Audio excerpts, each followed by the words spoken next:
చంద్రబాబు నాయుడు గారు ముఖ్యమంత్రిగా, అలాగే లోకేష్ గారు, ఇతర మంత్రుల యొక్క ఆధ్వర్యంలో ఈరోజు 12 నేషనలైజ్డ్ బ్యాంక్స్, అలాగే 3 ఆర్థిక సంస్థలు, ఇన్సూరెన్స్ కంపెనీస్ కానీ, నబార్డ్ లాంటి సంస్థలన్నిటికీ కూడా ఇవాళ అక్కడ హెడ్ క్వార్టర్స్కి సంబంధించినటువంటి ఆఫీసెస్కి ఈరోజు ఫౌండేషన్ వేయటం జరిగింది.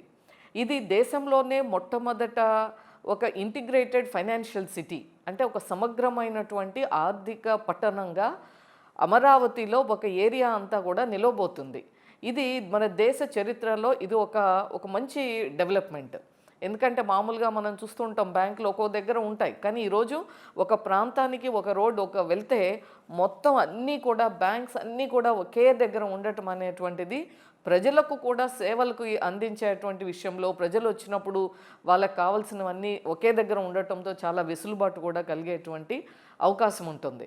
కాబట్టి ఇది డబుల్ ఇంజిన్ సర్కార్, ఎన్డీఏ మరొక విజయంగా మనం చెప్పుకోవచ్చు. ఈవేళ దేశంలో రాష్ట్రంలో ఏదైతే డబుల్ ఇంజిన్ సర్కారు ఉన్నట్లయితే ఆ రాష్ట్రానికి జరిగేటువంటి మేలు ఏ విధంగా ఉంటుంది అనేటువంటిది అనేక సందర్భాల్లో మన ఆంధ్రప్రదేశ్లో చూసాం. గత 15 నెలల కాలంలో అనేక ప్రాజెక్టులు, అమరావతి యొక్క పునర్నిర్మాణానికి కూడా నరేంద్ర మోడీ గారు రెండవసారి కూడా వచ్చి పనులను ప్రారంభించడం మన అందరికీ తెలుసు. అదే సందర్భంగా మనం దాదాపు రాజధాని నిర్మాణానికి కావాల్సినటువంటి 50,000 కోట్ల వరకు కూడా మరి ఆర్థికంగా సహాయ సహకారాలు కూడా కేంద్ర ప్రభుత్వం అందించినటువంటి సందర్భం.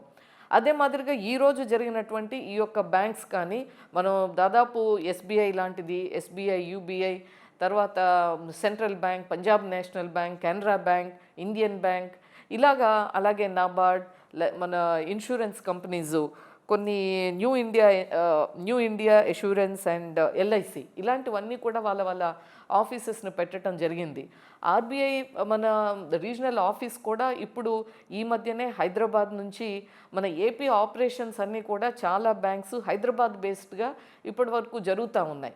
ఇప్పుడు ఆర్బీఐ ఈ మధ్య కాలంలోనే విజయవాడలో వాళ్ళు ఒక రెంటెడ్ బిల్డింగ్లో పెట్టుకోవటం జరిగింది. రాబోయే కాలంలో అది కూడా అమరావతికి మూవ్ అయ్యేటువంటి పరిస్థితి. కాబట్టి ఈ సందర్భంగా ఏమంటే ఈ రాష్ట్ర ప్రజలకు మరొక శుభవార్త, భారతీయ జనతా పార్టీ ఈ రాష్ట్ర అభివృద్ధికి కట్టుబడి ఉంది.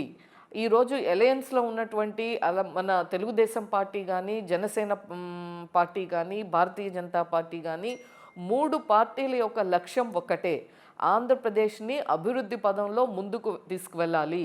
ఇక్కడ సంక్షేమం, అభివృద్ధి, పెట్టుబడులు, పారిశ్రామిక అభివృద్ధి, అలాగే ఉపాధి, ఉద్యోగాలు, వీటన్నిటికీ సంబంధించి ఏ అవసరం వచ్చినా కూడా ఈవేళ కేంద్ర ప్రభుత్వం ఆదుకుంటూ సహాయ సహకారాలు అందిస్తూ ఈ రాష్ట్రాభివృద్ధికి తోడ్పడుతున్నటువంటి సందర్భంలో భారతీయ జనతా పార్టీ అలాగే నరేంద్ర మోడీ గారు ప్రతిసారి ఒక రాష్ట్రానికి ఇంత తక్కువ సమయంలో 5 సార్లు పర్యటించారు.